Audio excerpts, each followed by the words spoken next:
آپ انگلستان کتنی دیر رہتے ہیں سال میں؟ اب تو میں اتنا زیادہ ٹائم نہیں انگلینڈ میں گزارتا. پہلے جب کاؤنٹی کرکٹ کھیلتا تھا تو 5-6 مہینے ادھر اور باقی پاکستان. اب صرف فنڈ ریزنگ کے لیے جاتا ہوں. اچھا, shall we start with the tears or let's start with the good one? It's going to get progressively worse. معین قریشی صاحب جب پاکستان کے کیئر ٹیکر پرائم منسٹر تھے تو انہوں نے آپ کو دعوت دی کہ آپ وزیر بن جائیں گا, آپ نے انکار کیا. وجہ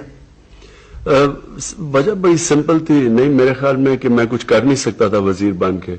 ایک تو کیئر ٹیکر گورنمنٹ تھی, اوپر سے میں ہاسپٹل میں اتنا بزی تھا. میں یہ اگر ملک کے لیے کچھ کر سکتا تو میں ضرور بنتا, لیکن میرے خیال میں 2-2.5-3 مہینے میں اگر مجھے وہ سپورٹس میں بھی اگر BCCP کا بھی چیئرمین بنانے تھے تو میں کچھ نہیں کر سکتا تھا. تو مجھے اس کی کوئی پوائنٹ کی سمجھ نہیں آئی تھی. اور ہاسپٹل میں اتنی میں کمیٹڈ ہوں اور اس وقت ہم پوری کوشش کر رہے ہیں ہاسپٹل کھولنے کی, اس لیے میں نے انکار.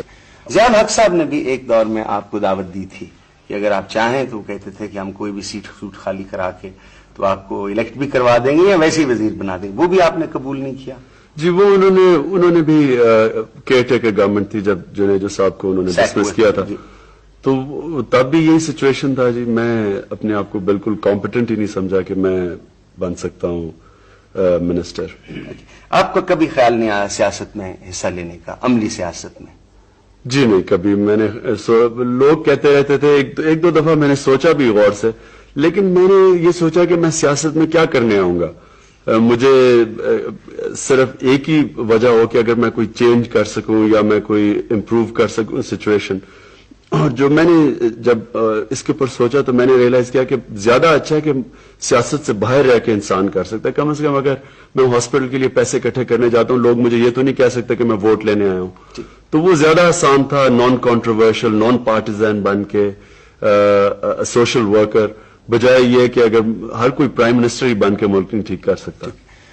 جب آپ پڑھتے ہیں اور آپ دیکھتے ہیں کہ جو ہماری پولیٹیکل ایٹماسفیئر ہے جس کا آپ نے ذکر کیا وہ بڑا چارجڈ ہے آج کل, گالیاں, یہ کرنے, غداری دے دیں گے, اندر کر دیں گے. آپ کی کیا ریاکشن ہوتی ہے بطور پاکستانی؟ بہت افسوس. میں اکیلا نہیں ہوں, سارے پاکستانی. میں تو جس ڈنر پارٹی پہ جاتے ہیں ایک ہی بات ہوتی ہے کہ یہ بڑے برے حالات ہیں, کچھ کرنا چاہیے, کچھ ٹھیک ہونا چاہیے. کیونکہ یہ جو کانفرنٹیشن ہے اپوزیشن اور گورنمنٹ کی, اس سے ملک کو ہی نقصان ہے. اور ہم تو یہی ہوپ کرتے ہیں کہ کوئی ایسا سولوشن آئے کہ یہ کانفرنٹیشن ختم ہو اور ایک آبجیکٹو ملک کا ایک ہی ہو, اپوزیشن اور گورنمنٹ.